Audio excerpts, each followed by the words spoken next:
हवेली की ओर जाने वाला काफिला 3 काली गाड़ियों पर मुश्तमिल था जो कतार में खड़ी थीं। दरवाजे बंद और शीशे पूरी तरह से काले, जैसे किसी को भी यह जानने की इजाजत न हो कि अंदर कौन है।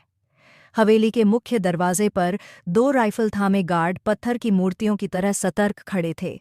अंदर दीवान खाने की तरह सजे डेरे में एक अजीब और भयावह खामोशी छाई हुई थी, और वहां मौजूद हर शख्स की आंखों में एक ऐसा डर साफ देखा जा सकता था जो किसी भी पल उनकी जान ले सकता था।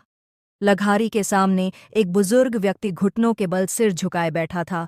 मैले कुचैले कपड़े, झुर्रियों से भरा चेहरा, लेकिन आंखों में अब भी पुरानी वफादारी की धीमी सी चमक बाकी थी। वह था अहमद्दीन, जमशेद लघारी का सबसे पुराना नौकर, जिसने 30 साल इस हवेली की सेवा में गुजारे थे। मगर आज वह एक अपराधी की तरह अपने मालिक के पैरों में बैठा था। जमशेद लघारी, गांव का बेताज बादशाह, घमंड और ताकत का जीता जागता प्रतीक, महंगे कपड़े पहने, सिगरेट का कश लेते हुए अहमद्दीन को इस तरह घूर रहा था जैसे किसी कीड़े को तौला जा रहा हो। अहमद्दीन, उसने धीरे मगर जहर से भरे स्वर में कहा, 30 साल तक मेरे टुकड़ों पर पलता रहा और अब मुझसे दोगली बातें करता है। इतना तो जानता ही होगा कि जमशेद लघारी को इंतजार करना पसंद नहीं। बात बस कुछ लाखों की है, वो लाखों रुपए जो डेरे से गायब हुए और जिनका इल्जाम तुझ पर आकर रुका। लेकिन मैंने तेरी वफा की लाज रखते हुए तुझे माफ किया और 2 दिन की मोहलत दी है कि तू 8 लाख रुपए मेरी हथेली पर रख दे, तभी तेरी जान बचेगी। एक ऐसा आदमी जिसने जिंदगी में कभी 1 लाख रुपए नहीं देखे, भला वह 2 दिन में 8 लाख कहाँ से लाता? अहमद्दीन के होंठ कांप रहे थे। वह कुछ कहना चाहता था, शायद माफी, शायद सफाई, पर जमशेद ने उसे कुछ भी कहने की मोहलत नहीं दी। अचानक वह गुस्से में उठा और उसके सीने पर जोर से लात मारी, जिससे वह कालीन पर लुढ़क गया। जमशेद ने आगे बढ़कर उसके सीने पर अपना पैर रख दिया, जैसे किसी गुलाम की इज्जत को रौंद रहा हो। याद रख, उसकी आवाज़ गूंज रही थी, तू मिट्टी है और मिट्टी को मिट्टी में ही रहना चाहिए। मेरे बराबर बैठने की कोशिश मत करना। मैं जमशेद लघारी हूं और तू बस एक वफादार कुत्ता। सारा हॉल सन्नाटे में था। गार्ड, दरबारी, नौकर, सबकी सांसें थमी हुई थीं। ये सब इस हवेली में कोई नया मंजर नहीं था, लेकिन आज जो कुछ हो रहा था वह सबके लिए सबक बन गया था। शायद किसी ने भी नहीं सोचा था कि बात इतनी दूर तक जाएगी। हर आंख में अफसोस और खौफ की गहरी छाया थी। अफसोस इसलिए कि सबको यकीन था अहमद्दीन ऐसा नहीं कर सकता, और डर इसलिए कि कोई भी अपनी आंखें ऊपर उठाकर यह संकेत नहीं देना चाहता था कि वह जमशेद लघारी के खिलाफ सोच भी सकता है। साईं, मैं कसम खाता हूं, मैंने वो रुपए देखे तक नहीं। खुदा के लिए रहम कीजिए, मेरे छोटे छोटे बच्चे हैं। मैंने 30 सालों में कभी ये हरकत नहीं की, अब क्यों करूंगा? वह अब भी खुद के पक्ष में बोलने की कोशिश कर रहा था, मगर जमशेद ने आगे बढ़कर उसके मुंह पर पैरों से मारना शुरू कर दी, और तब तक मारता रहा जब तक कि उसकी नाक और मुंह से खून बहने नहीं लगा। वह बस पिटता रहा। जमशेद ने झुककर उसका कॉलर फाड़ डाला और उसे सबके सामने बुरी तरह जलील कर दिया, इतना कि पहली बार अहमद्दीन ने मौत की दुआ मांगी, ऐसी तेज और बेरहम मौत जो उसे एक पल में आकर लील ले और दूसरा सांस लेने तक का वक्त भी न दे। तभी जमशेद ने एक और वार किया, झुककर फुसफुसाया, मैं अच्छी तरह जानता हूं कि तेरे घर में तेरी बेटी भी मौजूद है। अगर उस कमसिन कली के साथ 2 रातें गुजार लूं तो पूरे 8 लाख हो जाएंगे। जमशेद लघारी ने घिनौनी हंसी के साथ कहा, और आसपास खड़े गार्ड्स ने भी उसकी देखा देखी मजबूरी में एक जहरीला ठहाका लगाया। अहमद्दीन का कलेजा फटकर गले तक आ गया। 30 साल की वफादारी और मेहनत का ये इनाम था कि आज उसके मालिक की नज़र इसकी बेटी तक पहुंच गई थी। उसके पास छोटे छोटे बच्चे थे और हर बाप की तरह वह भी अपने बच्चों के लिए जीना चाहता था, मगर इस पल उसने जिंदगी को एक तरफ रख दिया। अब जिंदगी उतनी अहम नहीं थी जितनी अपनी इज्जत और आत्मसम्मान की हिफाजत। वह जानता था कि उसके बच्चे जैसे तैसे जी लेंगे, लेकिन आज उसे किसी की परवाह नहीं थी। एक लम्हे में उसके मृत शरीर में जैसे जान आ गई हो। वो झटके से उठा, आंखों में खून उतर आया और जमशेद लघारी को धक्का देकर पीछे गिरा दिया। सब कुछ इतनी तेजी से हुआ कि कोई कुछ समझ ही नहीं पाया। उसने दीवार से टंगी बंदूक उठा ली, वही बंदूक जो आमतौर पर शिकार के लिए रखी जाती थी और जिसे जमशेद लघारी अक्सर अपने रौब के लिए इस्तेमाल करता था। उसने उस बंदूक का रुख सीधे जमशेद लघारी की ओर किया। गार्ड्स हरकत में आए, तभी वह कांपती हुई आवाज में गरजा, खबरदार, अगर किसी ने भी हथियार उठाया तो इस हरामजादे को यहीं खत्म कर दूंगा। पहली बार उसने नजरों में नजर डालकर जमशेद को देखा। जहां पहले हैरानी थी, अब खौफ साफ दिख रहा था। जमशेद ने हाथ उठाकर गार्ड्स को रोकते हुए कहा, रुको, देखता हूं ये नमकहराम क्या करता है। अहमद दीन की आवाज कांप रही थी, मगर उसके लफ्ज चट्टानों की तरह मजबूत थे। 30 साल, जमशेद लघारी, 30 साल वफादारी की, और इनाम में ये। थूकता हूं तेरी हवेली पर, तेरे रुतबे पर, तेरी घमंड पर। याद रख, मैं एक मजबूर बाप हूं, और अगर तेरे जुल्म सह सकता हूं तो अपनी बेटी की इज्जत के लिए तुझे खत्म भी कर सकता हूं। अगर मेरी बेटी का नाम फिर से लिया तो तेरी जबान काटकर कुत्तों को खिला दूंगा। उसके सख्त और बर्फ जैसे लहजे ने पहली बार जमशेद के भीतर डर पैदा कर दिया। पागलपन मत कर, तू जानता नहीं इसकी सजा क्या होगी, जमशेद चीखा। तभी एक जोरदार गोली हवा में गूंजी। कुछ ही सेकंड में जमशेद लघारी का शरीर कांपा, फिर उसकी आंखें पत्थर आ गईं और वह जमीन पर गिर पड़ा, एक लाश बनकर। हवेली में भगदड़ मच गई, पूरा इलाका दहल उठा। गार्ड्स दौड़े, मगर अहमद दीन अब किसी और ही इरादे से खड़ा था, जैसे उसने ये फैसला बरसों पहले अपने दिल में छुपा रखा था। उसने बंदूक को अपने सीने की ओर घुमाया, होठों पर एक ठंडी मुस्कान आई, और फिर दूसरी गोली। सब कुछ थम गया। एक जालिम जमींदार और एक वफादार नौकर, दोनों की लाशें एक ही जमीन पर पड़ी थीं। वफादारी, घमंड, ताकत और जुल्म और रक्त में डूब चुके थे। बाहर शाम गहरी रात में तब्दील हो चुकी थी। काली गाड़ियां अब भी वहीं खड़ी थीं, मगर इस बार वो खामोशी सन्नाटे से ज्यादा कुछ और कह रही थी। पूरे गांव में कोहराम मच चुका था। अहमद दीन ने हत्या कर दी थी, और वो भी खुद जमशेद लघारी की। वह तो मर चुका था, लेकिन जो दर्द और जिल्लत उसने जमशेद के खानदान को दी, वो जिंदगी भर न मिटने वाला दाग था। उस खानदान में अब बचा ही कौन था? सिर्फ एक बीवी और 2 मासूम बच्चे।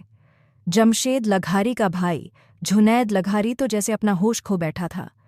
उसके लिए ये घटना उसकी मर्दानगी और रुतबे पर एक तमाचा थी। उसके भाई को एक वफादार नौकर ने गोली मार दी थी, जिसकी कोई औकात ही नहीं थी। उस दिन इलाके में 2 जनाजे उठे, एक लघारी हवेली से और एक अहमद दीन के टूटे हुए घर से। जुनैद लघारी ने अपने भाई की लाश को देखते हुए छाती पर हाथ रखकर कसम खाई थी कि वो अहमद दीन की रूह को भी चैन नहीं लेने देगा। जब अहमद दीन की लाश उसके घर लाई गई, उसकी बीवी सर पीट पीट कर रो रही थी। उनके पास अहमद दीन के सिवा कोई नहीं था। उसने जिंदगी भर सिर्फ वफादारी की थी। वो वडेरों की हवेली में झुककर जीता रहा, कभी नजर उठाकर बात नहीं की। और जब उस वफादारी पर सवाल उठा तो उसने जान दे दी। वो 2 छोटे छोटे बच्चे, 13 वर्ष की अब्रिश और 15 वर्ष का एहतेशाम अहमद, अपने पिता से लिपटकर फूट फूट कर रो रहे थे, जैसे उनकी पूरी दुनिया उनके साथ ही मिट्टी में समा गई हो। उनके सिर से वह घना साया उठ चुका था, और उनके लिए विनाश की घड़ी उसी समय शुरू हो गई थी जब उनके पिता को दफनाया गया। अगले ही दिन पूरे इलाके में घोषणा कर दी गई कि जुनैद लघारी को प्रतिशोध के रूप में अहमद दीन की बेटी चाहिए।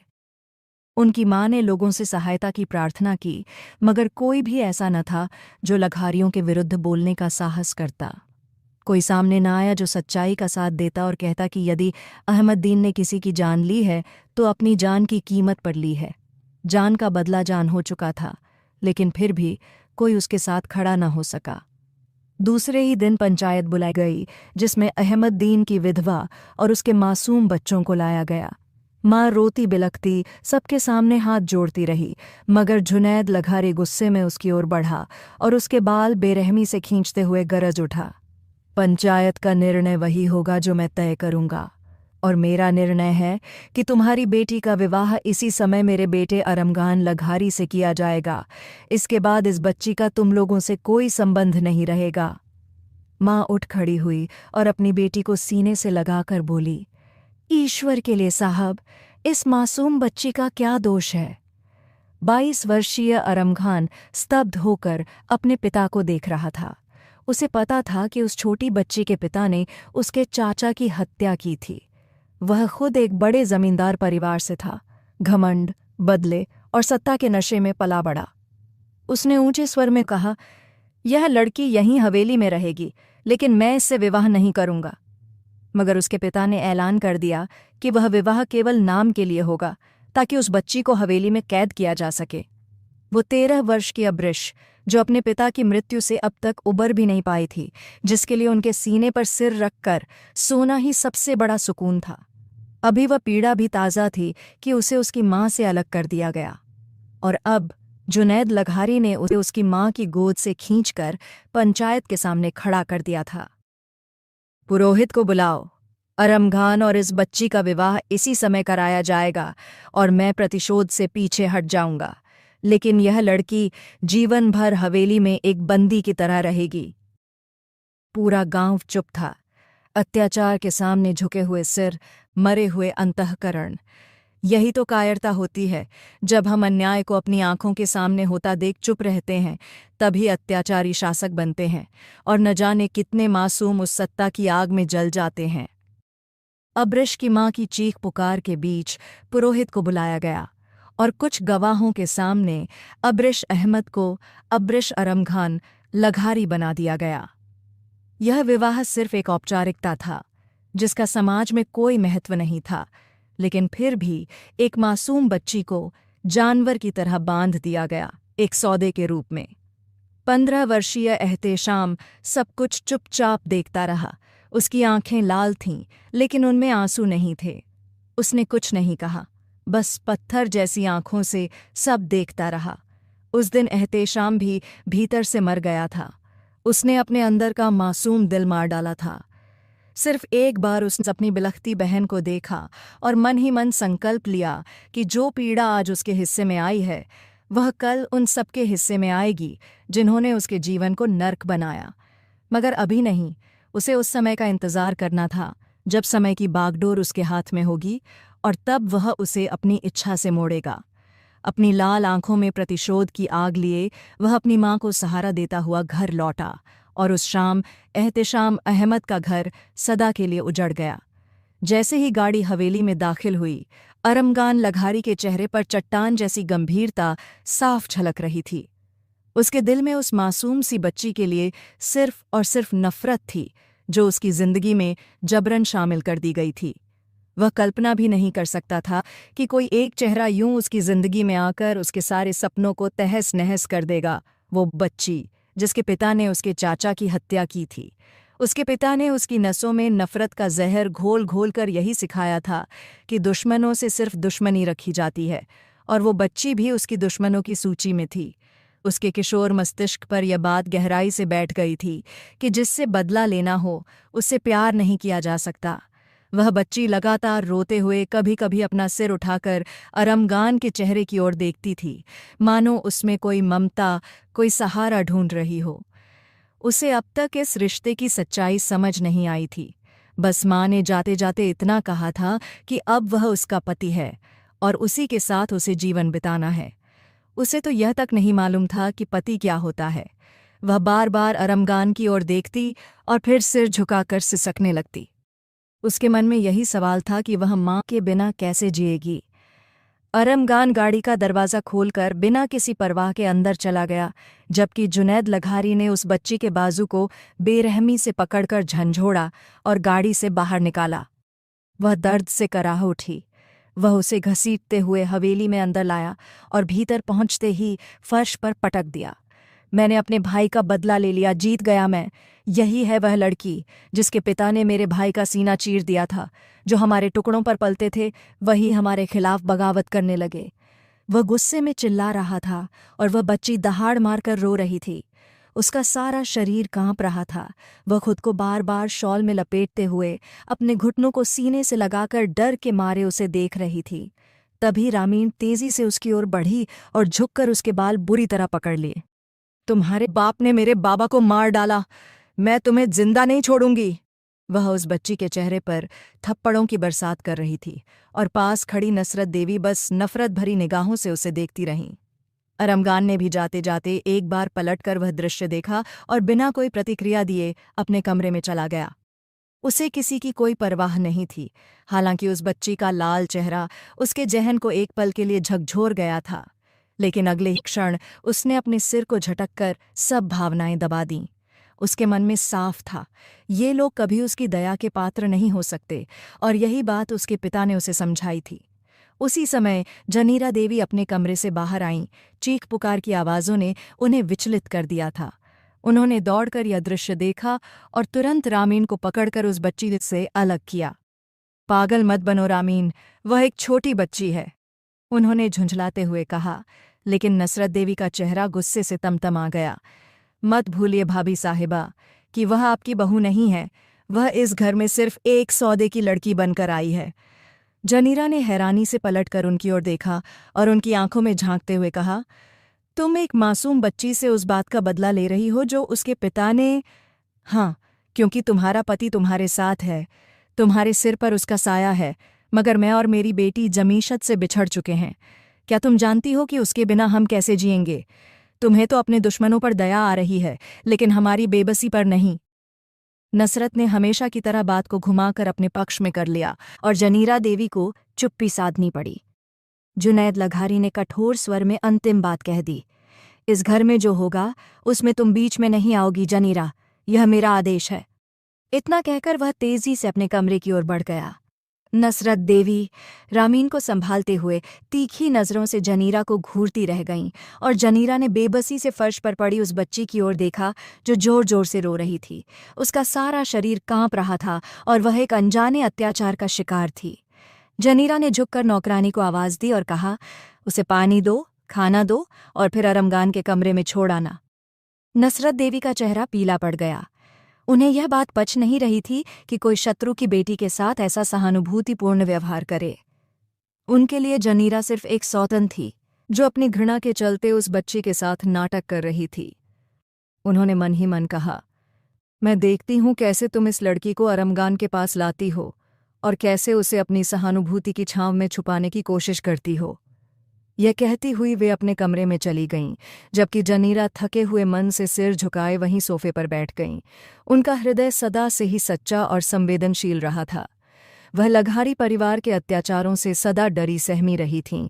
वह नहीं चाहती थी कि कोई भी मासूम इस झगड़े की आग में झुलसे, इसलिए उसने हमेशा अरमगान और सायरा को इन सब बातों से दूर रखने की कोशिश की।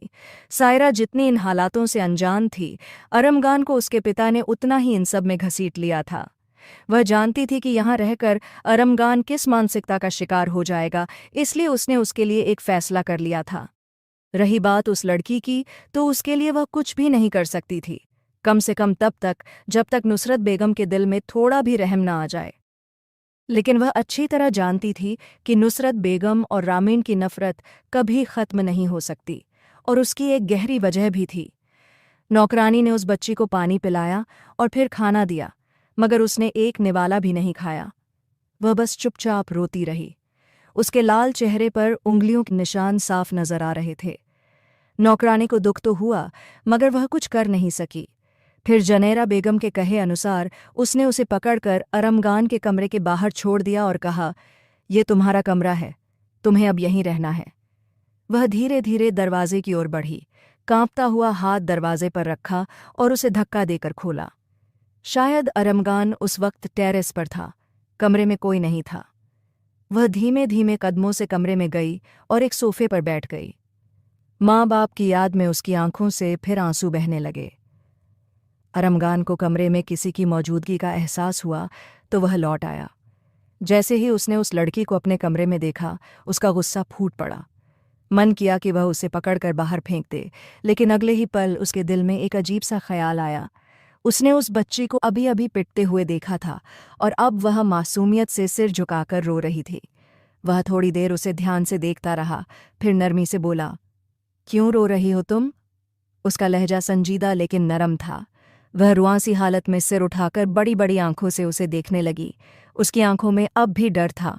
वह बोली, मुझे मम्मा पापा के पास छोड़ दो, प्लीज छोड़ दो। उसने यह बात 2 बार दोहराई। अरमगान उसकी हालत देखकर थोड़ी देर को दुखी जरूर हुआ, लेकिन उसके पिता के जहरीले शब्द उसके जहन में गूंज उठे। वह लड़की सिर्फ वनी में आई है, वह तेरे निकाह में है, वह तेरी गुलाम है। उसे याद आया कि उसके पिता ने कहा था, तुम जानती हो तुम कौन हो, मेरी गुलाम। उसने कहा, यहाँ आओ। मेरे पास बैठो। वह डरते डरते छोटी छोटी चालों से उसके पास आई। मेरे पैर दबाओ। उसने अपने पैर उसके सामने फैला दिए। वह अपने कांपते हाथों से उसे दबाने लगी। उसके छोटे छोटे हाथ अब भी थरथरा रहे थे। जान नहीं है क्या तुम्हारे हाथों में? जोर से दबाओ, वह चिल्लाया, और उसकी आवाज़ सुनकर वह डरकर थोड़ा पीछे हो गई। तभी अरमगान ने गुस्से में आकर उसका मुंह जोर से दबा लिया। तुम्हारे बाप ने मेरे चाचा को मारा है और अब तुम मेरी गुलाम बनकर यहाँ आई हो। तुम्हें सारी जिंदगी यहीं रहना है, यही तुम्हारी औकात है, वह कहता रहा, और वह डरते डरते उससे दूर होने की कोशिश करती रही। लेकिन अरमगान ने उसे धक्का देकर दरवाजे के पास गिरा दिया।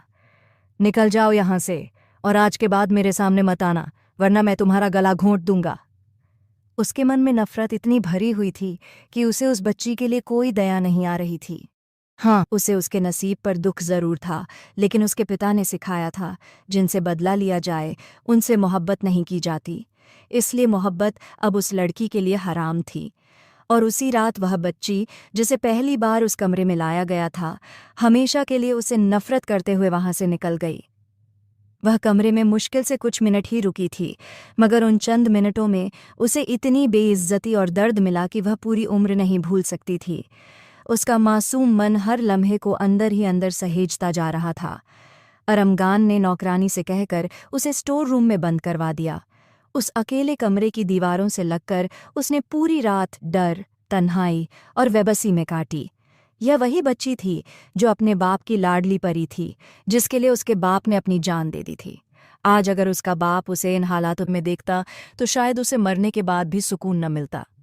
लेकिन यह भी ईश्वर की कृपा है कि मृत्यु के बाद इंसान सारे दुखों से मुक्त हो जाता है।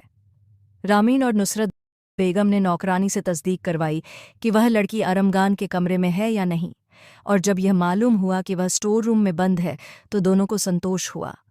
सुबह होते ही रामीन अपने जेठ के पास पहुंची और बोली, आप जानते हैं जुमशेद और आपके बीच क्या तय हुआ था, लेकिन अब जब आपने उस लड़की का निकाह अरमगान से करवा दिया है तो यह मेरी बेटी के हक का उल्लंघन है। ये कहते हुए उन्होंने रामीन के सिर पर हाथ रखा, जो बनावटी उदासी के साथ सिर झुकाए ताया के सामने बैठी थी। हमें सब कुछ याद है। विदेश भेजने से पहले अरमगान की सगाई रामीन से कर दी जाएगी, और तुम अच्छी तरह जानती हो कि इस परिवार में सगाई का क्या महत्व होता है। 4 साल बाद जब मेरा बेटा नौकरी के साथ वापस लौटेगा तो उसकी शादी रामीन से करवा दी जाएगी। निश्चिंत रहो, रामीन के सिर पर मेरा हाथ हमेशा रहेगा। जनेरा बेगम चुपचाप उनकी बातें सुनती रहीं। वे एक समझदार, संवेदनशील और कोमल हृदय महिला थीं। उनके लिए इतना ही काफ़ी था कि उन्होंने जुनैद लघारी को यह मनवा लिया कि वह उनके बेटे को पढ़ाई के लिए विदेश भेज दें। वे जानती थीं कि यदि वह यहीं रहा तो अपने पिता और चाचा की तरह ही एक निर्दयी सामंती जमींदार बन जाएगा, और वे ऐसा कभी नहीं चाहती थीं। इसलिए अरमगान के लिए फ़िलहाल यही सबसे अच्छा निर्णय था। अब्रिश 2 दिन तक बुखार में तपती रही। उसे स्टोर रूम में ही खाना दिया जाता था, क्योंकि उसमें इतनी भी ताकत नहीं थी कि बाहर आकर अपने लिए खाना ले सके। शायद यह डर का असर था या फिर अकेलापन, लेकिन जनेरा बेगम ने नौकरानी से कह दिया था कि वह उसका विशेष ध्यान रखे और समय पर उसे खाना व दवाई देती रहे। इससे अधिक वे कुछ और नहीं कर सकती थीं। नसरत बेगम ने कई बार कहा कि उसे बाहर निकालकर घर के कामों में लगाया जाए, लेकिन उसकी बिगड़ती तबीयत के कारण जुनैद लघारी उसे मरने नहीं देना चाहता था, क्योंकि अगर वह मर जाती तो शायद उसका बदला अधूरा रह जाता। केवल 2 ही दिनों में एक छोटे स्तर का समारोह आयोजित कर रामीन और अरमगान की सगाई कर दी गई। रामीन अत्यधिक प्रसन्न थी। वह बचपन से ही अपना नाम अरमगान के साथ सुनती आई थी, और अब वह उसे पूरी तरह सौंप दी गई थी। अरमगान ने उसके नाम की अंगूठी पहनाते हुए एक पल को भी यह नहीं सोचा कि उससे पहले किसी और का अस्तित्व उससे जुड़ चुका है। उस रात उसे कमरे से निकालने के बाद वह उसे पूरी तरह भूल चुका था। सगाई के तुरंत बाद ही उसकी उड़ान थी, और वह उच्च शिक्षा के लिए विदेश में 4 साल बिताने का इरादा लेकर रवाना हो रहा था। उस रात हवेली के सभी लोग उसे विदाई देने एयरपोर्ट गए। वह हवेली से जा रहा था, तभी नौकरानी ने अब्रिश को आकर बताया कि अरमगान साईं जा रहे हैं। न जाने क्यों वह उठकर बैठ गई और अपने छोटे छोटे कदमों से हवेली के बाहरी दरवाजे तक पहुंची। वहां से उसने बहुत देर तक बाहर झांकते हुए देखा। अरमगान गाड़ी के पास खड़ा अपने पिता से बात कर रहा था। तभी अचानक उसने पलट कर देखा और एक पल के लिए सन्न रह गया। वह झांकता हुआ मासूम चेहरा जो उसे टकटकी लगाए देख रहा था, पल भर में ही अदृश्य हो गया। लेकिन उसकी हल्की सी छवि अरमगान के मन में उतर गई। उसी रात अरमगान और अब्रिश के बीच का संबंध हमेशा के लिए समाप्त हो गया। वह व्यक्ति जो पास होकर भी अनजान था, अब मीलों दूर रहकर उसके हालात से क्या होता। समय के साथ नसरत बेगम ने उस पर अत्याचारों की कोई कमी नहीं छोड़ी। रामीन को तो उससे घोर नफरत थी। कारण था वह निकाह, जिसका बहाना बनाकर वह दिन रात उसे प्रताड़ित करती रहती। जनैरा बेगम अक्सर जुनैद लघारी को यह समझाने की कोशिश करती थीं कि उस मासूम पर अत्याचार न करें, लेकिन माँ बेटी की जोड़ी उनके बस में नहीं थी, इसलिए उन्होंने उन्हें उनके हाल पर छोड़ देना ही बेहतर समझा। वह लड़की पूरे दिन एक नौकरानी की तरह काम करती। जनैरा बेगम यथासंभव उसका ध्यान रखतीं, लेकिन उन्हें हवेली में फैली विद्रोह और दिखावे की दुनिया रास नहीं आती थी, इसलिए उन्होंने चुप्पी को ही अपना ढाल बना लिया था। सबसे महत्वपूर्ण बात यह थी कि वे रात को उसके पास जाकर उसे स्वयं पढ़ाने का निश्चय कर चुकी थीं। उन्होंने ठान लिया था कि जब तक वह इस वीरान कैदखाने में रहेगी, वे उसे इतना सक्षम बना देंगी कि जब भी वह यहाँ से जाए, अपने पैरों पर खड़ी रह सके। उन्हें पूरा विश्वास था कि अरमगान उसे कभी पत्नी का दर्जा नहीं देगा। समय धीरे धीरे अपनी रफ्तार से बढ़ता रहा। रुखसाना बेगम अपनी बेटी के लिए तड़पती रहीं और एहतेशाम तो वक्त से पहले ही बड़ा हो चुका था। रुखसाना ने उस दिन के बाद अब्रिश को एक बार भी नहीं देखा था। उन्हें यह तक नहीं पता था कि उनकी बेटी किस हाल में है। उनमें यह हिम्मत भी नहीं थी कि वे हवेली वालों के खिलाफ जाकर अपनी बेटी से मिलने की कोशिश करतीं या उसके बारे में कोई जानकारी लेतीं। उन्होंने एक दो बार विनती की थी कि उन्हें अपनी बेटी से मिलने दिया जाए, लेकिन हवेली के बाहरी दरवाजे से ही उन्हें लौटा दिया गया और धमकी दी गई कि यदि उन्होंने मिलने की कोशिश की तो इसकी सज़ा अब्रिश को भुगतनी पड़ेगी। और वह नहीं चाहती थीं कि उनकी मासूम बच्ची किसी भी सज़ा की पात्र बने। किस्मत का लिखा मानकर उन्हें चुप रहना पड़ा। उस हवेली में उसने 1 साल कैसे गुजारा, यह सिर्फ वही जानती थी और उसका टूटा हुआ दिल। ऐसा कोई दिन नहीं बीता जब उसे नुसरत बेगम से सज़ा न मिली हो। कभी पूरे दिन धूप में खड़ा रखा जाता तो कभी सर्द रातों में उसकी कमर अकड़ जाती, कभी जलती हुई आग में हाथ झुलस जाता तो कभी गर्म चाय का मग उस पर उड़ेल दिया जाता। कौन सा जुल्म था जो उस मासूम पर नहीं किया गया? अगर जनीरा बेगम का साथ न होता तो शायद वे उसे अब तक मार चुके होते। रामिन तो हर बात पर उसके बालों से घसीटती और उसके तमाचों के निशान न सिर्फ उसके चेहरे पर बल्कि उसकी आत्मा पर भी गहरे छाप छोड़ जाते। उसकी आत्मसम्मान को इस हद तक कुचला गया था कि उसे रामिन के पैरों में बैठकर खाना खाने पर मजबूर किया जाता और वह चुपचाप आंसू बहाते हुए खाना खा लेती। एक लंबा अरसा वहां गुजारने के बाद उसने सबको याद करना छोड़ दिया था, अपनी माँ, पिता, भाई और वह शख्स जिससे उसका रिश्ता जोड़ा गया था। उसने उसका नाम कभी नहीं लिया, बस इतना ही सुना था कि वह उसका पति है, उससे प्यार करेगा, उसका ख्याल रखेगा। लेकिन यहाँ तो कुछ भी वैसा नहीं हुआ था। एक बार उसने मासूमियत से रज़िया नाम की नौकरानी से पूछा था, मेरा पति मुझसे कब प्यार करेगा? रज़िया ने दुपट्टे का पल्लू मुंह में दबाते हुए हंसते हुए जवाब दिया, इतनी छोटी हो और प्यार की बातें करती हो, जानती भी हो वनी में लाई गई हो। वह उसकी बात समझ नहीं सकी और बड़ी बड़ी आंखों से उसे देखती रही। माँ ने तो कहा था कि मेरा पति मुझसे प्यार करेगा, माँ झूठ नहीं बोलती। उसने तुरंत रज़िया की बात को नकार दिया। रज़िया ने हंसते हुए कहा, प्यार बड़े लोग करते हैं। यह सुनकर वह सोच में पड़ गई। क्या मैं बड़ी नहीं हूँ? वह हमेशा की तरह बहस पर उतर आई, लेकिन रज़िया ने साफ कहा, नहीं, तुम अभी छोटी हो, जब बड़ी हो जाओगी तब प्यार कर लेना। वह देर तक सोचती रही, फिर सिर झटककर सो गई। उसे उम्मीद थी कि जब वह बड़ी हो जाएगी तब शायद उसका पति उससे प्यार करेगा, लेकिन समय के साथ बड़ा होने के बाद भी कुछ नहीं बदला। हालात वैसे के वैसे रहे। न तो किसी ने उससे प्यार किया, न ही उसे अपनाया, बल्कि उसकी मासूमियत, बढ़ती जवानी और चहकते सौंदर्य को देखकर उस पर और भी पाबंदियां लगा दी गईं। सबको पता चल चुका था कि जनीरा बेगम उसे पढ़ा रही हैं, लेकिन जब तक जनीरा बेगम के पीछे जुनैद लघारी का नाम था, तब तक कोई उसका कुछ नहीं बिगाड़ सकता था। आखिर बड़े भाई से भी तो रिश्ते निभाने होते हैं। नुसरत बेगम ने भले ही शिकायत की हो, लेकिन बात आई गई हो गई। ये तो जनीरा की जिद है कि वो लड़की थोड़ा बहुत पढ़ लिख जाए। वैसे भी हम उसे किसी कॉलेज या यूनिवर्सिटी नहीं भेज रहे। रामिन से उसका कोई मुकाबला नहीं। वो तो वनी में आई हुई गुलाम है और रामिन हमारी जान। ऐसा कहकर उन्होंने रामिन को पास खींचा, उसके माथे पर प्यार से बोसा दिया और उसके सिर पर हाथ रख दिया। रामिन मुस्कुरा दी। सायरा के बाद वे रामिन से सबसे ज्यादा प्यार करते थे और रामिन को भी इस बात का एहसास था, जिससे वह हद से ज्यादा घमंडी हो चुकी थी। सायरा अपनी माँ की तरह शांत और अच्छी लड़की थी। वह रामिन के काफी करीब थी, लेकिन फिर भी उससे अलग थलग रहती थी। बचपन में कभी कभी उसके साथ खेल भी लिया करती थी, लेकिन अब वो बड़ी हो चुकी थी। उम्र में वह और अब्रिश लगभग बराबर ही थीं। उसे रामिन से बेहद चिढ़ थी, और वजह थी रामिन का बदतमीज और कठोर व्यवहार, जो किसी की परवाह नहीं करता था। वहीं अरमगान अब पूरी तरह रामिन के संपर्क में था। वहां की आबोहवा में रमकर वह ये भूल चुका था कि उसने किसी को पीछे तड़पते हुए छोड़ा है। उस एक रात की अधूरी सी मुलाकात ने उस पर कोई असर नहीं डाला था। हाँ, दरवाजे से झांकते उस मासूम चेहरे ने उसका ध्यान जरूर खींचा था, लेकिन इतना नहीं कि वह उसके बारे में सोचे। उसने अपनी जिंदगी में सिर्फ रामिन को जगह दी थी और शायद यही उसका हक़ था, इससे ज्यादा कुछ नहीं। 17 साल की उस नाजुक उम्र ने अब्रिश को बेहद खूबसूरत बना दिया था। उसकी बड़ी बड़ी भूरी आंखें, दूध जैसी सफ़ेदी लिए रंग, पंखुड़ियों जैसे होंठ और मासूमियत से भरा चेहरा देखते ही बनता था।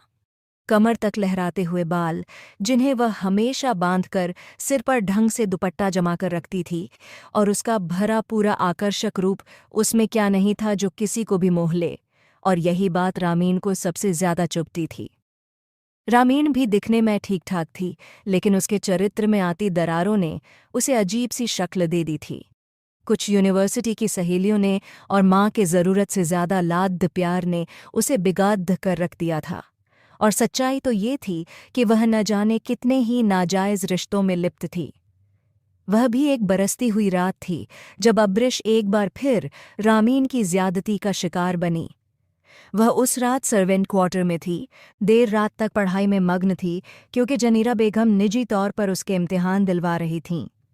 बाहर हल्की बारिश हो रही थी जब उसने किसी को सर्वेंट क्वार्टर के पास से गुजरते देखा। दिल जोर से धड़का, लेकिन जब उसने खिड़की से झांका तो सांसें थम गईं। वह किसी को रामीन के कमरे की खिड़की फांदते हुए अंदर जाते देख रही थी। उसे अपनी आंखों पर यकीन नहीं हो रहा था कि हवेली की इतनी सख्त सुरक्षा के बावजूद कोई अंदर आ सकता है, और वो भी सीधे रामीन के कमरे में। दरवाज़ा खुला रह गया था, और शायद वही उसकी सबसे बड़ी गलती बन गई। रामीन जब उस लड़के को बाहर छोड़ने आई तो गार्ड्स को भनक लग गई और वह सक्रिय हो गए। जिस लड़के के साथ वह थी, वह कोई बहादुर नहीं, बल्कि डरपोक और अमीरजादों की तरह था, जिसे अब वापसी का रास्ता मौत का दरवाज़ा लग रहा था। अब्रिश तो कब पढ़ते पढ़ते नींद में चली गई थी, होश ही नहीं रहा, लेकिन रामीन ने चालाकी से उस खुले दरवाजे से उस लड़के को फिर अंदर कर लिया और खुद बाहर से दरवाज़ा बंद कर दिया। फिर उसने जोर से चीखना शुरू कर दिया, जैसे कोई अनहोनी हो गई हो। जुनैद लघारी अपनी गन संभालते बाहर निकल आए, और जैसे ही वो बाहर निकले, रामीन ने लड़के को इशारे से भाग जाने को कहा और खुद उनकी नज़र में आने के लिए सामने आकर खड़ी हो गई। ताया अब्बू, ये किसी के साथ? ताया अब्बू! वह घबराई हुई मासूमियत का दिखावा करते हुए उन्हें अपने जाल में फंसाने लगी, और जब तक लड़का हवेली की दीवार फांदकर बाहर निकल चुका था, गार्ड्स उसका पीछा करते रह गए, लेकिन पकड़ नहीं पाए। और अब्रिश, जो खिड़की से ये सब देख रही थी, डर के मारे कांप गई। उसे मालूम था कि इस गुनाह की सज़ा अब उसे ही भुगतनी पड़ेगी। तू घटिया लड़की, बदचलन! जुनैद लघारी ने उसके बालों से पकड़कर उसे घसीट लिया, और वह चीख पड़ी। नहीं बड़े साईं, खुदा की कसम मुझे कुछ नहीं पता, खुदा के लिए! वह लगातार चिल्लाती रही, लेकिन जुनैद लघारी ने किसी की नहीं सुनी, और उसे तब तक मारते रहे जब तक कि जनीरा बेगम ने आकर बीच बचाव नहीं किया। वही उन्हें शांत कर अपने कमरे में ले गईं। मामला बेहद नाजुक था, और अगर तहकीकात होती तो सब कुछ सामने आ जाता, इसलिए हवेली की औरतों ने मिलकर पूरे मामले को दबा दिया। लेकिन उस रात अब्रिश पूरी तरह टूट चुकी थी। उसकी पीठ पर पिटाई के अनगिनत निशान रह गए, जो उस दरिंदगी के सबूत थे। इस हादसे ने उसे इतना डरा दिया था कि उसने किसी से मिलना छोड़ दिया। वह बस अपने काम करती और फिर चुपचाप सर्वेंट क्वार्टर में जाकर खुद को बंद कर लेती। अगले महीने अरमगान की वापसी और उसके साथ शादी की तैयारियां जोरों पर थीं। नुसरत बेगम और रामीण की मिलीभगत थी कि उसके आते ही तुरंत शादी करवा दी जाए, वरना कहीं वह अब्रिश के रूप सौंदर्य को देखकर उस पर मोहित न हो जाए। रामीण तो पहले ही अब्रिश से इनसिक्योर महसूस करती थी। 4 साल बाद बेटे की वापसी से जनीरा बेगम बहुत प्रसन्न थीं और हर तैयारी खुद देख रही थीं। लेकिन उसकी आमद की खबर सुनकर एक दिल था जो तेज तेज धड़क रहा था, डर से कांप रहा था। आज से अपनी शक्ल मत दिखाना, ये हवेली छोड़ दो। उस दिन रामीन ने उसे घसीट कर कमरे से बाहर निकाला था और ये शब्द आज तक उसकी याद में दर्ज थे। न जाने क्यों अरमगान की आमद का सुनकर अब्रिश डरी सहमी सी हो गई थी और उसने खुद को और ज्यादा सीमित कर लिया था। और फिर वह दिन भी आ गया जब अरमगान लौटने वाला था। हवेली में सुबह से ही रौनक थी और रामीन के तो नखरे ही देखने लायक थे। उसने सुबह ही अब्रिश को झकझोर कर कह दिया था कि आज के बाद वह हवेली में दिखाई न दे, उसे किसी काम की जरूरत नहीं, क्योंकि नौकरानियां सब संभाल लेंगी। और इस तरह एक लंबे समय बाद अब्रिश को सारा काम छोड़कर अलग रहने की छूट मिल गई, सिर्फ इसलिए कि वह अरमगान के सामने न आए। उसने भी ठान लिया था कि वह उस शख्स से कोई रिश्ता नहीं रखेगी जिसने महज नाम के एक रिश्ते में उसे इतनी जिल्लत भरी जिंदगी दी थी जिसकी वो कल्पना भी नहीं कर सकती थी। उस दिन जब वह वापस आया तो वह पहले जैसा अरमगान नहीं था, शानदार व्यक्तित्व वाला जिसे देखकर ही निगाहें ठहर जाएं, और रामीन तो उसके लिए जान छिड़कती थीं। जनीरा बेगम ने उसे गले लगाया तो देर तक गले लगाए रहीं, और जुनैद लघारी तो उसे देखकर ठंडे दिल से खुशी के मारे चिल्ला उठे थे, मेरा शेर। सायरा तो अपने भाई की वापसी से जैसे निखर गई थी। हवेली में सब लोग बहुत खुश थे और उसी रात एक बड़ी दावत का इंतजाम किया गया। ठीक 2 हफ्ते बाद उनकी शादी का भी कार्यक्रम तय हुआ। एक लंबे समय के बाद अपनी सरजमी पर कदम रखते ही उसने अपने अंदर एक गहरी सुकून की लहर महसूस की थी। अपनी माँ की गोद में सिमटकर अपने कमरे में लंबी नींद लेने के बाद उसने खुदा का शुक्र अदा किया कि विदेश में गुजारे सालों के बाद उसे यहाँ सुकून नसीब हुआ। अगले दिन वह देर तक सोया रहा। जब तकरीबन 12 बजे रामीण लहराती हुई उसके कमरे में आई तो वह औंधे मुंह बेखबर सोया हुआ था। रामीण ने कंबल खींचते हुए उसे जगाने की कोशिश की और उसका बाजू झंझोड़ा, उठ जाइए अरमगान साहब, दिन चढ़ चुका है। लेकिन उसकी नींद में खलल डालना उसे कभी भी बर्दाश्त नहीं होता था। उसने मुंह बनाते हुए आंखें खोलीं और सामने रामीण को देखकर बुरी तरह बेजार हो गया। ये क्या तरीका है किसी के कमरे में आकर जगाने का, निकलो यहां से। उसने इतनी सख्ती से कहा कि रामीण घबरा गई और उठकर खड़ी हो गई। क्या हो गया अरमगान? मैं हूं रामीण, उसने अदा से बाल पीछे झटकते हुए कहा। अंधा नहीं हूं, दिख रहा है, जाओ यहां से, उसने हाथ से इशारा करते हुए कहा और फिर से लेट गया, जबकि रामीण पैर पटकती हुई वहां से चली गई। उसके चेहरे का रंग जलील होने की शर्म से लाल हो गया था। वो ध्यान रख रही थी कि वह लड़की हवेली में कहीं न दिखे, जबकि वह खुद भी सुन चुकी थी कि 2 हफ्ते बाद अरमगान की शादी है। कोई लगाव था ही नहीं जो टूटता।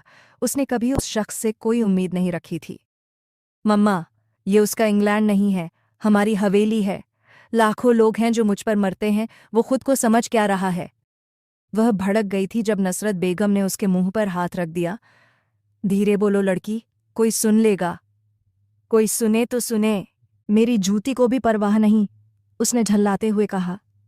उसे इस बात से कोई फर्क नहीं पड़ता था कि अरमगान केवल उसका मंगेतर नहीं बल्कि लघारी खानदान का इकलौता वारिस है। उसके अपने कई रिश्ते थे, कई लड़के उसके एक इशारे पर तैयार थे। इसी वजह से अरमगान उसके लिए उतना अहम नहीं था जितना वह खुद को समझता था। आखिरकार वह दिन आ गया जिसका उसे बहुत इंतजार था। उसने सब कुछ अपनी मर्जी से किया, सब उसकी पसंद से तय हुआ। जनीरा बेगम बिल्कुल किनारे हो गईं, उन्होंने कभी सास होने का फ़र्ज़ नहीं निभाया और रामीण ने भी कभी उन्हें बहू मानने की ज़रूरत नहीं समझी। मेहंदी का फंक्शन बड़े स्तर पर आयोजित किया गया। जनीरा बेगम ने उससे कहा कि वह बाहर आकर फंक्शन में शामिल हो। उसने बस एक झलक अरमगान की देखी थी, वह भी उस समय जब वह गाड़ी से उतर रहा था। बस एक बार का देखना और फिर वह घंटों रोती रही। वह उसका पति था मगर कभी उसका नहीं बन सकता था, एक अधूरा रिश्ता जो कभी मुकम्मल नहीं हो सकता था। मेहंदी के दौरान जनीरा बेगम के कहने पर वह बाहर आ गई। जनीरा बेगम ने खुद उसके लिए अच्छा लिबास खरीदा था। वह हक रखती थीं कि वो भी उनकी खुशी में शामिल हो, और इस दखल पर रामीन और नसरत बेगम को कोई एतराज़ नहीं था। बल्कि रामीन तो चाहती थी कि वह देखे अपनी औकात, ताकि उसे एहसास हो कि अरमघान असल में किसका है। स्टेज पर सजी जोड़ी को वह देर तक हसरत से देखती रही। रामीन उसके पास इठलाकर बैठी थी, जबकि अरमघान उस महफिल की जान था। वह दूर खड़ी देर तक देखती रही और फिर अपने कमरे में चली गई। जब महफिल खत्म होने वाली थी, तब नसरत बेगम ने उसे रामीन के कुछ कपड़े दिए और तीखी नज़रों से देखते हुए कहा कि जाकर अरमघान के कमरे में ये कपड़े रख दे। उन्हें मालूम था कि अरमघान कमरे में नहीं है और वह रात दोस्तों के बीच बिताने वाला है। उन्होंने जानबूझकर उस लड़की को तड़पाने का ये मौका चुना, जो आज हल्के गुलाबी रंग के शरारे में हल्के मेकअप के साथ पहली बार इतनी खूबसूरत लग रही थी। वैसे पहली बार देखा है कि कोई लड़की अपने शौहर की शादी में इतनी सजी हो। शर्म नाम की कोई चीज़ नहीं है तुम में। कपड़े पकड़ाते हुए उन्होंने उसका बाजू मरोड़ दिया और वह सिसक कर रह गई। चलो, आज की रात तुम्हें माफ़ किया अपनी बेटी की खुशी के सदके। अब जाओ, यहाँ खड़ी नज़र मत आना। घर में गिने चुने मेहमान बचे थे, कुछ जा चुके थे और कुछ आराम कर रहे थे। वह एक लंबे अरसे बाद सीढ़ियाँ चढ़ती हुई उस शख्स के कमरे की तरफ जा रही थी। उस बीती रात की याद ताज़ा हो गई जब वह यूं ही उसके कमरे में गई थी। कमरे में दाखिल होते ही उसे अरमघान की खुशबू अपने होशों पर छाती महसूस हुई। उसने सारे कपड़े बेड पर रखे और अलमारी में उन्हें लगाने लगी। उसके दिमाग में एक अजीब सी जंग चल रही थी, न जलन न नफरत, बस किस्मत पर एक हल्का सा अफसोस। लेकिन अब वो अफसोस करते करते इस सब की आदी हो चुकी थी। वह अलमारी में मुंह दिए खड़ी थी जब उसे महसूस हुआ कि कोई कमरे में दाखिल हुआ है। ये आखिरी ड्रेस थी जिसे वह टांग रही थी और वापस पलटने ही वाली थी, मगर वह वहीं साकित रह गई। कदमों की आहट से ही वह पहचान गई थी कि वो कौन है। इतनी भी क्या जल्दी थी सब कुछ सेट करने की, और तुमने कपड़े भी बदल लिए। उसने सोचा शायद रामीन है। वह शख्स एक कदम के फासले पर आ खड़ा हुआ और उसकी पीठ की ओर देखते हुए उसके बालों को निहारने लगा। उसने नरमी से हाथ बढ़ाकर उसके बालों को अपने हाथों में ले लिया। रामीन, तुम्हारे बाल कितने खूबसूरत हैं, इतने लंबे और घने। पूर्वी सुंदरता हमेशा उसकी कमजोरी रही थी। उसने झुककर बालों की खुशबू को अपनी सांसों में भर लिया। उसके स्पर्श से उसके लिए अपने पैरों पर खड़ा रहना भी मुश्किल हो गया। तुम तो बहुत खूबसूरत हो गई हो। उसने उसकी पीठ को हल्के से छुआ। मुझे आज तक किसी से मोहब्बत नहीं हो पाई, लेकिन अगर तुम इसी तरह सामने आती रही तो शायद खुद को तुम्हारी मोहब्बत से रोक न पाऊं। वह गहरी आवाज में बोला और फिर उसे बाजू से पकड़कर अपनी ओर खींच लिया। अब कमरे से चली जाओ, कहीं ऐसा न हो कि मुझसे कोई गुस्ताखी हो जाए। अभी एक रात बाकी है, उसने फुसफुसाते हुए कहा, और वह कांपती हुई पलटी। एक पल को सब कुछ सन्नाटा हो गया। सामने खड़ी लड़की की बड़ी बड़ी डरी हुई आंखें, कांपते होंठ, गुलाबी चेहरा, बिखरे बाल और मासूमियत से भरा चेहरा उसे सम्मोहित कर गया। दिलकश, कौन हो तुम? उसने धीमे से दोहराया। वह कुछ देर उसे देखती रही जैसे दो प्यासे बरसों बाद मिले हों। आपकी गुलाम? उसने नजरें झुका लीं। न जाने क्यों ये शब्द उसके होंठों से फिसल गए। उस शख्स का पुराना रवैया फिर उसके जहन में घूम गया। वह हिला तक नहीं, दिमाग में जैसे धमाका हुआ। हाँ, वो अब भी यही थी, वही वनी में लाई गई बच्ची, अब्रिश अहमद। सिर्फ 13 साल की मासूम लड़की, उसकी पत्नी। न जाने कितने सवाल एक साथ उसके जहन पर हावी हो गए और वह वहीं पत्थर सा जम गया। सामने खड़ी लड़की उसकी नज़र में एक हसीन मूर्ति सी थी। सब कुछ जादुई लग रहा था। उसने हाथ बढ़ाकर उसे अपनी ओर खींचा और बेहद करीब कर लिया। तुम अब तक यहीं हो? एक अरसा बीत गया, तुम वापस नहीं गईं? उसने भीगी पलकों से उसे देखा और धीमे से जवाब दिया, गुलाम तब तक रिहा नहीं होते जब तक सरदार इजाज़त न दे। और फिर वह अचानक उसके होंठों पर झुक गया। इस तरह कि खुद को रोक नहीं पाया। उस रात वह उसकी इतनी करीब आ गया कि वह अपनी छाप उसके दिल दिमाग पर छोड़कर सुबह तक वहां से चली गई थी। सुबह उसकी बारात थी। दिन भर शोर शराबा रहा, लेकिन वह बेचैनी से उसे ढूंढता रहा। रात को उसके शरीर पर पड़े निशान उस कहानी की गवाही दे रहे थे जो वह सुनना नहीं चाहता था। वह पूरा दिन अपने कमरे से बाहर नहीं निकली थी और उसमें हिम्मत भी नहीं थी कि किसी का सामना कर सके। निकाह से कुछ देर पहले रामीन उसके बगल में बैठी दुल्हन बनी सबकी नज़र का केंद्र थी, लेकिन उसकी नहीं। उसके दिल दिमाग में एक अजीब सी जंग चल रही थी। वह रात उसके जहन में कयामत बनकर छप चुकी थी। तभी मुख्य दरवाजे से एक जाना पहचाना चेहरा अंदर दाखिल हुआ। सुरक्षा गार्ड्स हरकत में आए, लेकिन उसकी रौबदार मौजूदगी के आगे कोई भी आगे नहीं बढ़ा और वह सीधा अरमगान लघारी के सामने जा खड़ा हुआ। मेरी बहन को बुलाओ, मैं उसे लेने आया हूं। गर्जदार आवाज और कड़कता हुआ लहजा। सामने खड़ा इंसान था एहतेशाम अहमद, जो आज इस काबिल हो चुका था कि अपनी बहन को इस कैद से आज़ाद करवा सके। ये क्या बकवास है?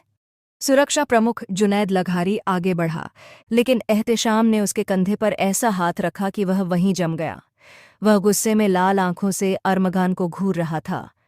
वनी के कानून के मुताबिक मेरी बहन ने सालों तुम्हारी गुलामी की है। अब जब तुम अपनी जिंदगी में किसी और औरत को ला रहे हो, तो अब मुझे कोई नहीं रोक सकता कि मैं अपनी बहन को यहां से ले जाऊं। और उसने मुड़कर उसे पुकारा, वही आवाज जिसने उसके दिल को हिला दिया।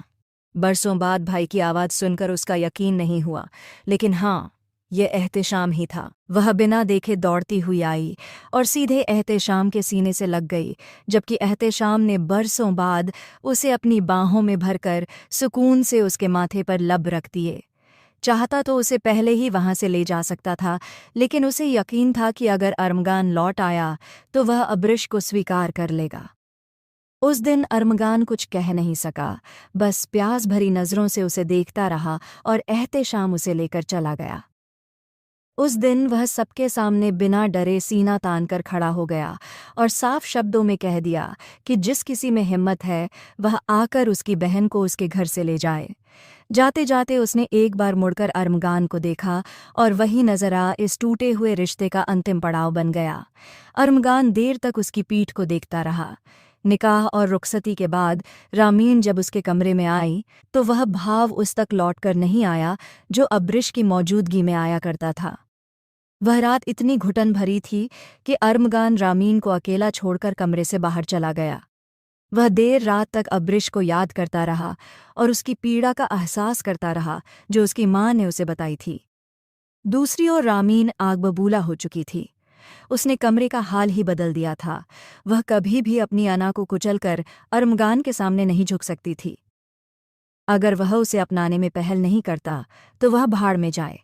ऐसे 100 लोग थे जो उसके लिए तैयार खड़े थे। जुनैद लघारी चाहता तो 1 मिनट में अब्रिश को वापस उठवा लेता, लेकिन अरमगान ने साफ मना कर दिया था। उसने कह दिया था कि अब्रिश का वहां रहना ही बेहतर है और यह उसका अपना फैसला है। रामीन लगातार दबाव बना रही थी कि अरमगान उसे तलाक दे दे। अब जबकि वनी की रस्म खत्म हो चुकी है तो फिर उस निकाह का क्या मतलब जिसमें दिल शामिल ही ना हो। अब्रिश की याद अरमगान के दिल दिमाग पर किसी परछाई की तरह छाई रहती थी। एक दिन जब सब लोग लाउंज में चाय पी रहे थे तो रजिया जनीरा बेगम के पास बैठी हल्की फुल्की बातें कर रही थीं। तभी रजिया ने अब्रिश का जिक्र कर दिया। अरमगान का दिल धक से रह गया, जबकि रामीन ने तीखी नजरें अपनी ताई पर डालीं। रजिया हंसते हुए बोली, अब्रिश बीबी के बारे में एक खबर है। रामीन चिल्लाई, तुम्हें कैसे पता? तुम्हारा अब्रिश से कोई संपर्क है? वह सहम गई और कहने लगी, नहीं जी, कसम ले लीजिए, मेरी हमसाई ने बताया है, उसने खुद सुना है अब्रिश बीबी के घर से। यह सुनते ही सब चौंक गए। जनीरा बेगम ने पूछा, क्या खबर है? अब्रिश ठीक है? रजिया बोली, जी हाँ, मेरी हमसाई ने बताया कि अब्रिश बीबी गर्भवती हैं और यह उसने खुद वहां से सुना है। यह सुनते ही सब सन्न रह गए। रामीन ने ताना मारते हुए कहा, लो जी, महारानी के कारनामे भी सामने आ ही गए। यहाँ भी जो लड़कों से मुलाकातें करती रही थीं वह कोई छुपी बात नहीं थी। आज भी किसी नाजायज बच्चे को अपने पेट में ले घूम रही है। अरमगान का चेहरा जमीन में गड़ गया, लेकिन तभी वह अचानक उठ खड़ा हुआ और दहाड़ते हुए बोला, वह मेरा बच्चा है, अरमगान लघारी का। अगर वह मेरी पत्नी है तो उसका बच्चा भी मेरा है। यह कहते हुए वह कमरे से चला गया। उसके बाद एक अजीब सी टूट फूट का सिलसिला शुरू हो गया। रामीन ने सच्चाई जानकर रास्ते अलग करने का फैसला कर लिया था। उसने जुनैद लघारी का कॉलर पकड़ लिया और इतनी बदतमीजी की कि अरमगान को पहली बार अपने फैसले पर अफसोस हुआ। अब्रिश के गर्भवती होने की खबर के बाद अरमगान बेचैन हो गया। उसने अपनी जिद छोड़ दी और खुद चलकर उसके दरवाजे तक गया, लेकिन अब्रिश ने मिलने से साफ इनकार कर दिया। वह बार बार इनकार करती रही। शायद यही अरमगान की सज़ा थी। हर रात वह उसकी याद में तड़पता। उसकी मासूम मोहब्बत अब उसके लिए दीवानगी बन चुकी थी। वह अपनी बेटी के जन्म पर भी मिलने गया, लेकिन अब्रिश ने फिर मिलने से इनकार कर दिया। उसे यकीन था कि एक दिन वह उसे मना लेगा।